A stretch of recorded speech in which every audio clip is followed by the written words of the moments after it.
In this video, I will transform this old SEM HR115 servo motor into a high-end force feedback steering wheel using the OpenFF board with its TMC 4671 driver.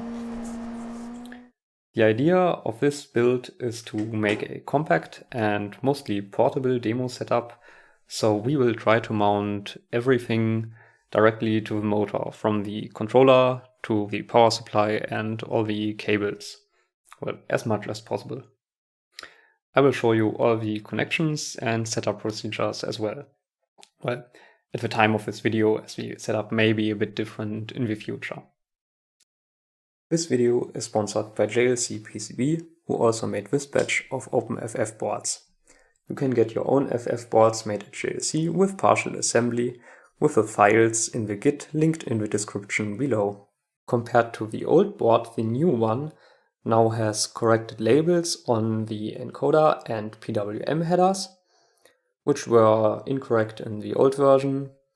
It also has corrected capacitor values for the crystal oscillator for more stable DFU operation, as already mentioned in the last video. I have already removed the old terminals from the motor, which used to be here, as you can imagine. Because matching plugs for these terminals are not really needed in this setup and are way too expensive anyways. The power supply I would like to use is an LRS 350 48 volts, which is commonly used for these kinds of setups.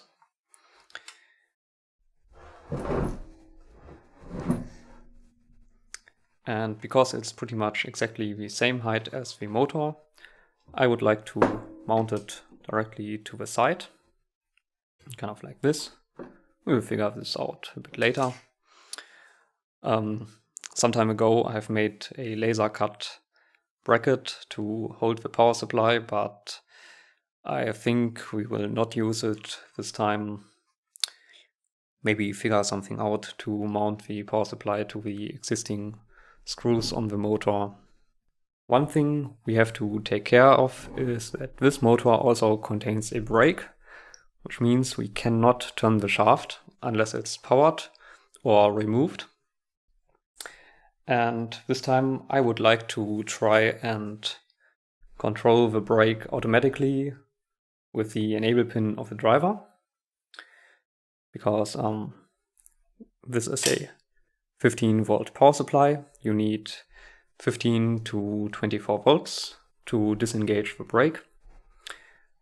Now the shaft turns freely, and actually it has even less friction than the more common 130ST M15015, which I have used in the other videos.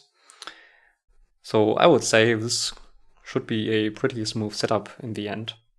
To activate the brake, I would like to use maybe one of these relay modules, which could be connected to this connector. This connector is just connected to the enable pins of the TMC and the 5V. And I have also modded the relay module a little bit and increased the value of the series resistor going to the transistor, so it doesn't pull that hard on the enable pin of the driver. Now let's take a closer look at the encoder in this motor.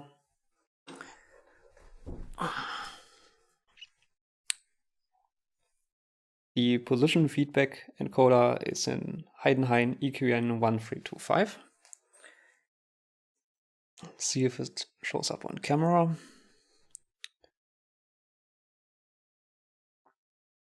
Yeah, it's a Heidenhain encoder with sine cosine and NDAT interfaces.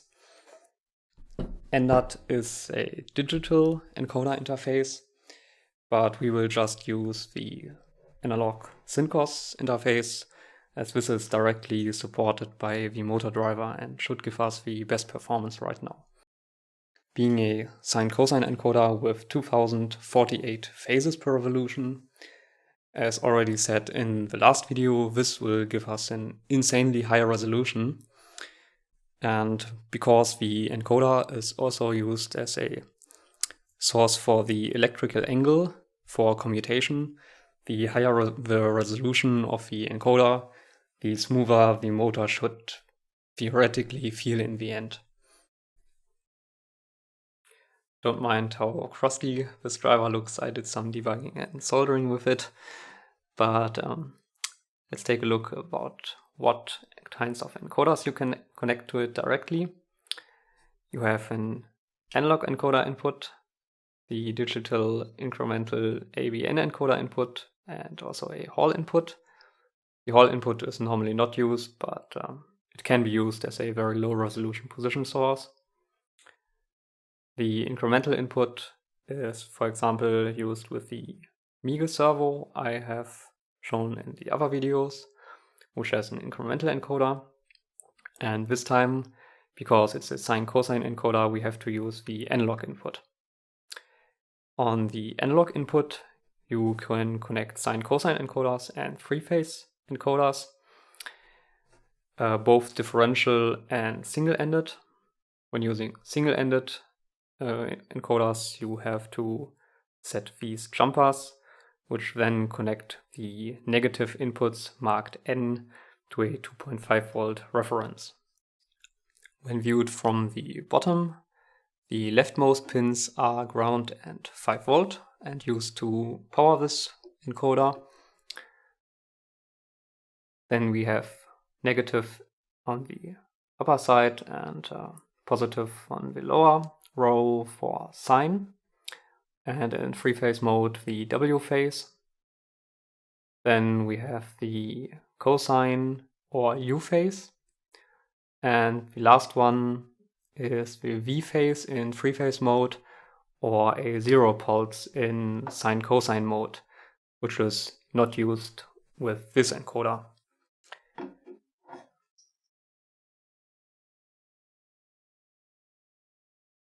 That means when you connect it, the V phase is just left open on the connector. Because the TMC motor driver supports three-phase motors, steppers, and DC motors, the motor output has a different pin mapping depending on the motor type. This one is a three-phase motor. So we have the phases U, V, and W, which are marked here on the cables directly, and with some motors, for example, in the datasheet. For three-phase motors, we have to use the pins A, B, and C. So U, V, and W. Let's take one of these terminals.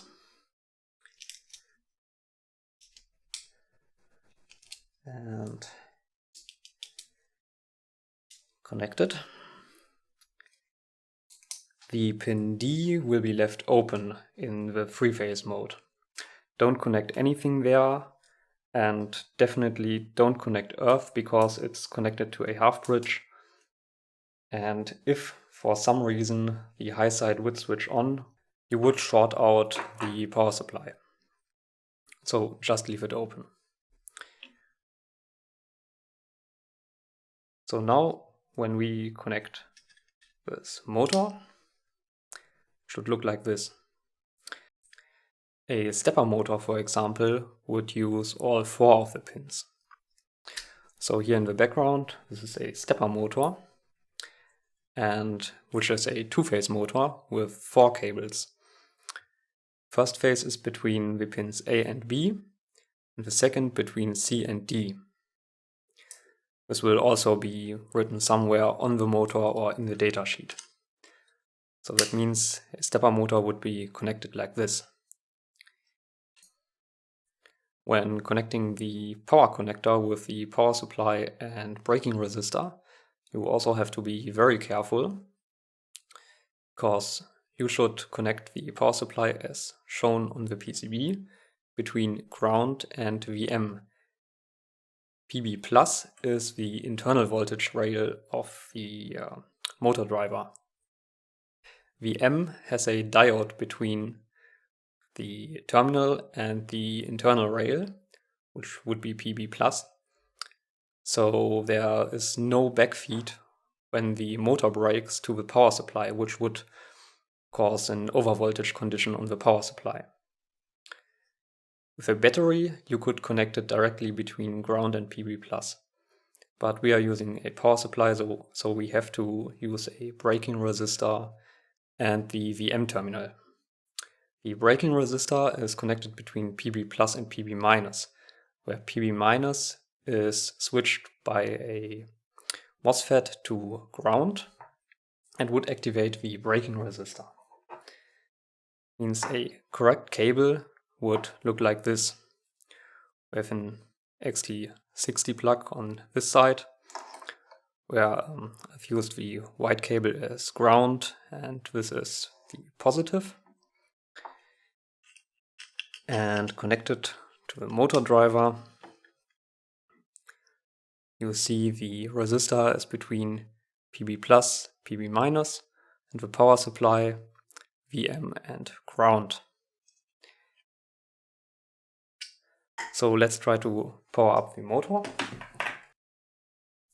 The direction of rotation of the motor depends on the phase order. So we have connected this motor correctly with the right order U, V and W. And to show this, I'm currently using a debug command to turn the motor, and you can see it's turning right. If you have problems with the motor turning in the wrong direction when using it as a force feedback wheel, maybe check your phase order. It could be incorrect because when you switch two phases, the direction inverts. So let's start on actually putting it all together. I have printed this mount, which will go on the motor and hold the power supply, connectors and the FF board to the motor. For the power supply, I have decided to use the RSP 320 instead of the LRS 350. They are the same size, but the RSP is a slightly better model, and I need another power supply for testing my other setups, and this will be permanently mounted. It will fit on the power supply kind of like this, and then we will have the connector and a switch which will go on here. The plastic part will also fit on these holes, so all the cables will go through it, and then we can use the original holes for the screws and the cables.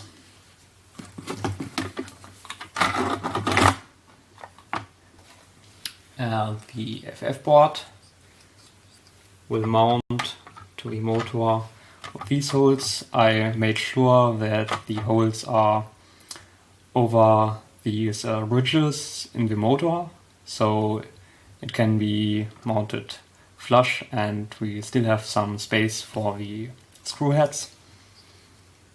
And we will also add a small spacer between the plastic part and the actual PCB.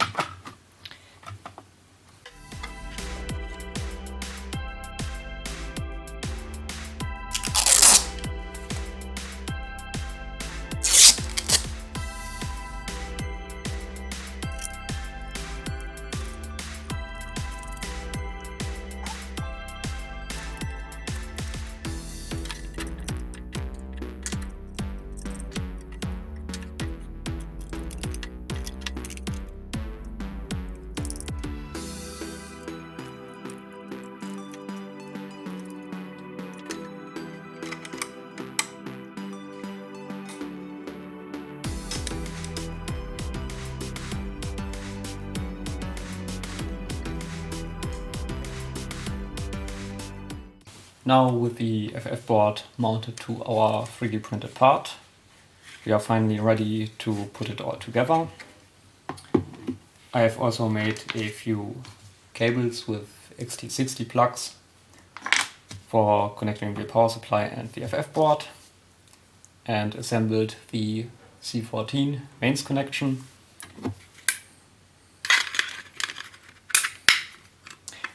I will not push it in completely because once it's in there, it's pretty much impossible to remove if we make a mistake. For the power supply, I have also added this screw, which was held captive by this security washer, so it doesn't fall into the power supply. And well, this will go into this hole. And ensures that we can't pull the plastic part from the power supply on the lower side, because it will only be mounted to the motor with these screws on the top, because it's exactly the same height as the motor and we can't put anything underneath.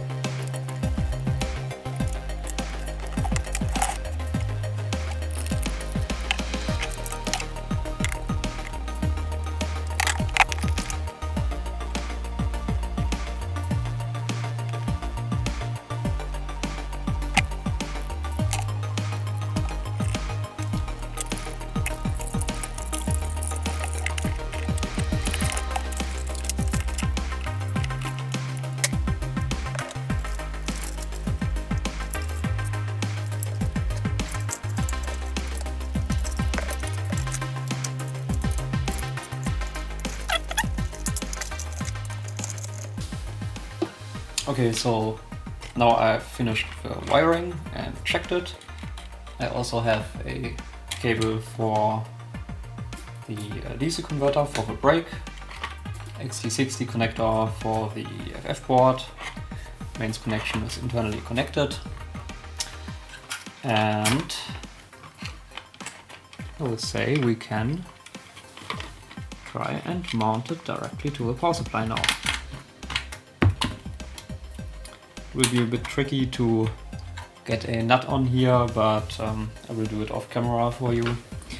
Okay, now let's take some M2.5 screws and mount it using the original holes to the motor. I had to loosen the power supply a little bit because, well, it's of course not perfectly aligned with all the bent and printed stuff, but it was pretty close. So with a little bit of pushing, I should be able to get all the screws in. And I will also mount this DC converter using this screw and a sticky pad.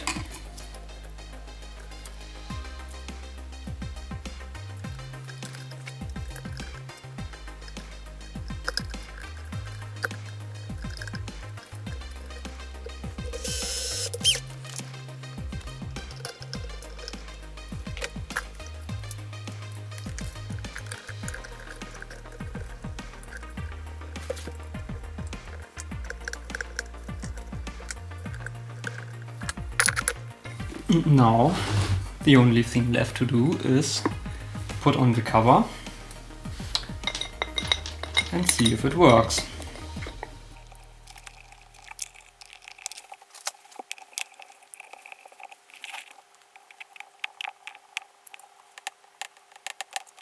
Well, actually, let's try powering it up for the first time.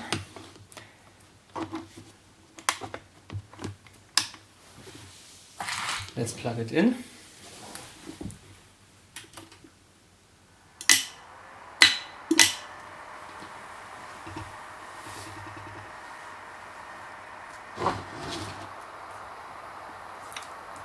Looks like it works. And let's plug it into the PC. Before connecting the boards to the PC, I would talk a bit about how the power is supplied on these boards. We have, of course, the main power supply, 48 volts, and an onboard 5-volt regulator, which can supply both boards from the motor power supply. There is then also a 3.3-volt regulator on both boards, and a 10-volt boost converter for the gate drive voltage on the motor driver. We have two jumpers which can connect the 5-volt or 3.3-volt rails of both boards together. The 3.3-volt one is a solder jumper, which should normally be disconnected because both of them have their own linear regulators. And then we also have this 5-volt jumper, which I normally leave connected because it's completely safe to connect them. On the STM board there's a diode in series with the USB port, so you don't get any feed into the PC. And this way, when you connect both boards, you can power the motor driver completely, well, without the power stage of course, from USB and set up all parameters without actually enabling the power supply, which can be a lot safer when setting it up. And anyways, I would always recommend doing the first real power up with a current limited lab power supply, because this way, well, you don't blow up your board if something is connected wrong or there's a manufacturing defect. So for setting up the boards, I will now put in this 5-volt jumper and first just connect both of them via USB. Then the TMC will power up, the STM will power up, they can talk to each other, everything is fine, and we can set it up.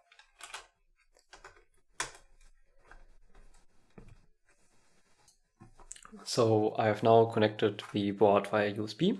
The TMC is also powered up. We also have the 10-volt gate drive voltage applied, but no motor supply yet, because we don't want to turn the motor yet. Now I will show you how to set up the board. We have the serial port selected, so we can connect it. Normally on Windows it should automatically install a new serial port, but on Windows 7 you may have to manually load the ST virtual serial port drivers. There are some tutorials on the internet. On Linux it should also directly work. As you can see, I have already set this up, but I will reset all the settings. We do have a backup function to dump all the flash settings into a JSON file. So now I have saved it. And I can do a factory reset, which will format the whole flash, which is used for storing the settings. So 2 flash pages. And this will now create a new serial port because we have now a different configuration. This is the basic class. We can't do much here, but we can, for example, reboot it, switch into DFU mode, do another reset, and not much else. You can also get into this base class when you hold the switch and reset it at the same time, and hold the switch for a second after it powers up. Then no matter what class you have selected before, it will go into the basic class. So you could change it, for example, if something broke or you don't have a serial port available. But we want a force feedback wheel, so we select force feedback wheel. Now the board will reboot. And now we have the default config. First we have to select our motor driver, which is the TMC. This will also select it as an encoder source. Keep in mind this will probably look quite different later, but I want to show you how it works right now. Then we hit save, so it would power up with this setting on the next reboot. This just dumps it into Flash. Now we have the TMC. Because the TMC is also powered up, we see a current graph which doesn't show much, just some noise. Then we have to select our motor type. This is a 3-phase motor, so we select BLDC, and it has 3 pole pairs and a Syncos encoder with 2048 CPR. If you have an incremental ABN encoder, the manufacturer will probably specify PPR. This is something you have to take times 4. So for example, if you have a 2500 PPR ABN encoder, you would put in 10,000 here. We hit save.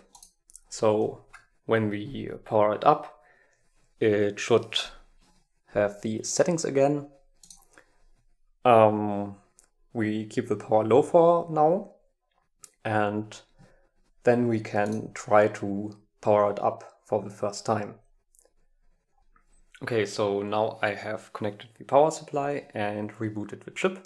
You can do this with the reboot button or the reset button on the chip itself. Because we have saved all the settings, they are still as they were before. And it's important to do the reboot now before powering it up, so it will start fresh and doesn't have a failed initialization right now. I will power on the power supply.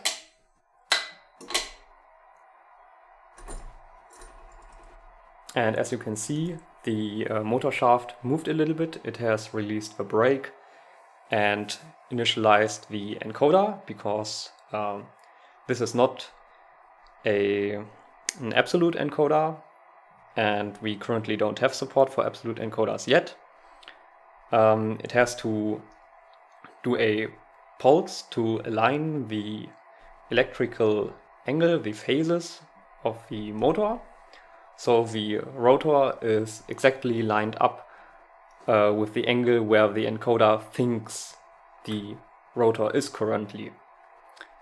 And if it all succeeded, it will have a weak spring force and should feel very smooth.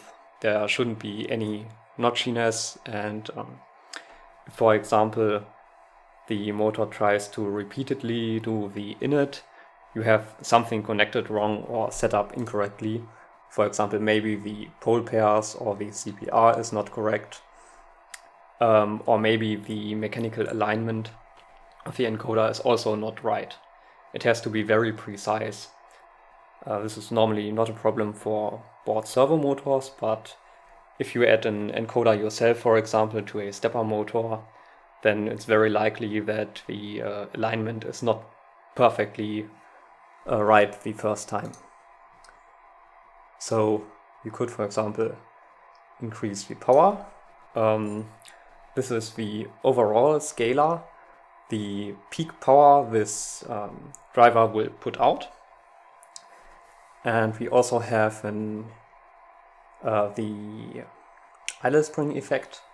When I turn it down, there is no idle spring effect, and I can turn it up, and then it's stronger. This is just the self-centering force when there's no force feedback effect playing at all. There's also an end-stop effect, which you can imagine what it does. It just will limit the range. So for example, if I turn this down to something very small, yeah, it's pretty tense right now, but this will just give you a physical end stop, and you can change the intensity of this end stop. For example, if it feels like it oscillates, you probably have to turn it down a bit, or up if you want it to be stiffer. And there's also the effects ratio right now. This gives you a scalar for how much of the full power is reserved for the end stop. So for example, if you select it, set it to 80%, and the game puts out full force clipped, then you will still have a little bit of extra force until you hit the power limit for the end stop, so you can feel that you are right now on the limit. Of course, you can also put it to 100%, then there's nothing reserved. Then we also have button sources and analog sources. The D pins, for example, are the digital pins on the board, these ones. And you can use these as gamepad buttons. You can also use the SPI port for buttons, which you would use for Thrustmaster wheels, for example.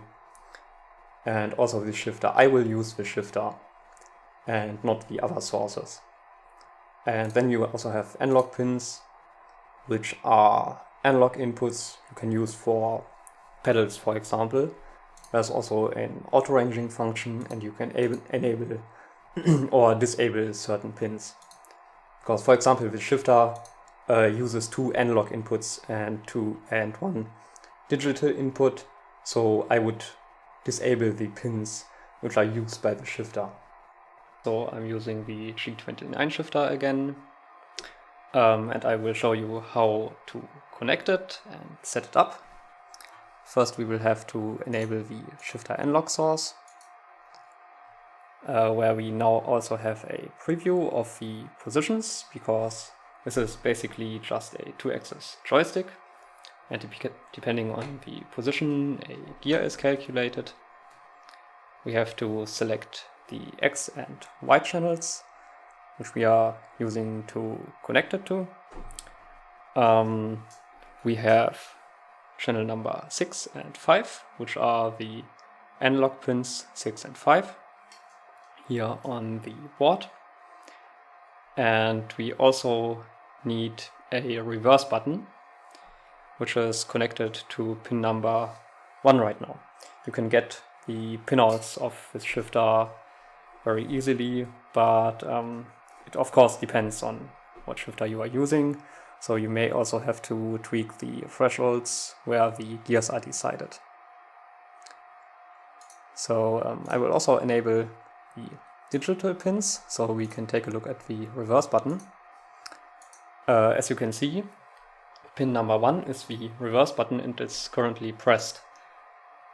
So if I press the shifter, you can see it goes off. And when I shift into first gear, you can see the first 8 buttons are used by the digital pins, which I have just enabled. And the lower 8s are the gears of the shifter. And when I'm in reverse, it's basically the 6th gear position, but with the reverse button pressed.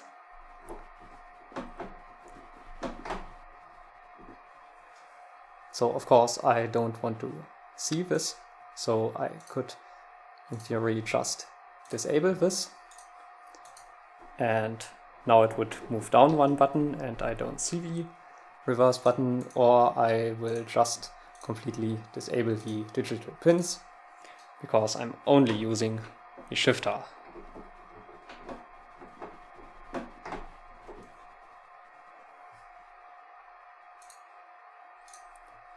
You can also select some other modes. We also have support for the G27 now. This you would have to connect to the SPI port. And if you would select that, you would have to put in the chip select number you are using on the SPI port. And for the best feel, of course, you also want to tune the PIDs of the motor driver. This is something I will not talk about very much right now because it highly depends on your motor, your supply voltage, and everything else. These are some starting values. You may want to increase I a little bit. And if you feel like the motor seems to oscillate or is very noisy, you probably want to turn down P and start with some low values you know are working fine and increase it to a point where it feels very responsive but not noisy for you. So because everyone has their own motors, there's not any value or setting which I can say works perfectly fine for everything. You just have to experiment a bit, be very careful, but with PID tuning you can get it to feel exactly how you want it. Now some force feedback effects are playing, and for added safety you may also want to add an emergency stop switch.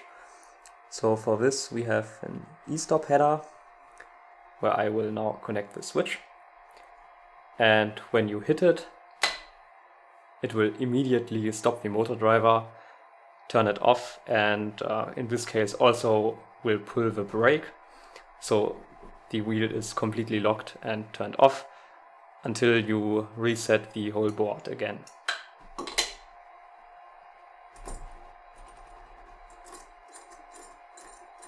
And now it's running again. You can also use the enable pin on the TMC driver and pull this one down. If, for example, the STM has some kind of bug, locks up, or something happens, it might be safer to use this method also. And of course also turn off the power supply for the highest safety. But in this case, this switch is already much better than having nothing. Well, this is the steering wheel we will use for now. It's a very cheap one, but I chose this one on purpose for now because I want it to be a demo setup. And this plastic rim is just super easy to clean, and when it breaks, it's also not very expensive to replace. And I also made this OpenFF board logo insert, which is a printed part and some acrylic, which will glow under UV light.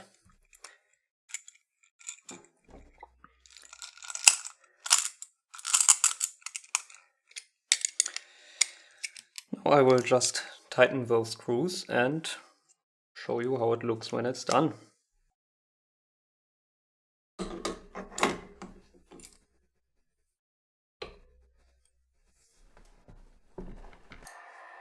This is how the end result looks like with the wheel mounted. As there is no absolute position source, you will have to center the wheel manually, so I will hold it centered and push the switch. And now the wheel is centered. You can also use a button in the GUI. Yeah, so let's start a force feedback test program. And now you can see when I turn the wheel in the preview, you see the current rising.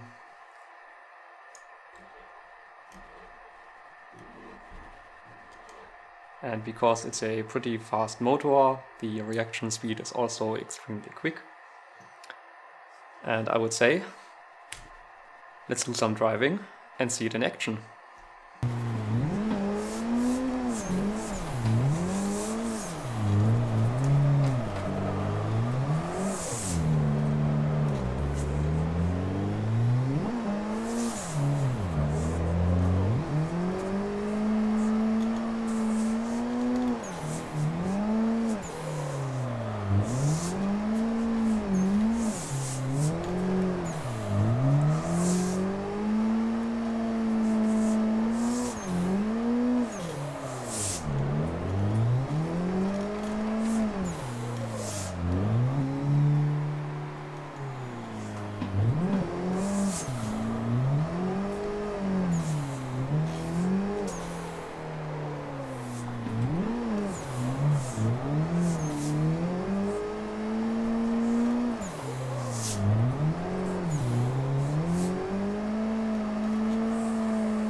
I would say now it's time for some karting. So I've set the range to 180 degrees and also added a filter for the constant force, because Kartkraft's force feedback is a bit noisy and quite intense, so this helps to dampen some vibrations a bit. Yeah, so let's see if I can finish a race.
Huge thanks to everyone supporting this project directly and on Patreon, and JLC PCB for making my PCBs and sponsoring this video. I will continue to give you updates on the development, and you should check out our Discord and project pages linked in the description.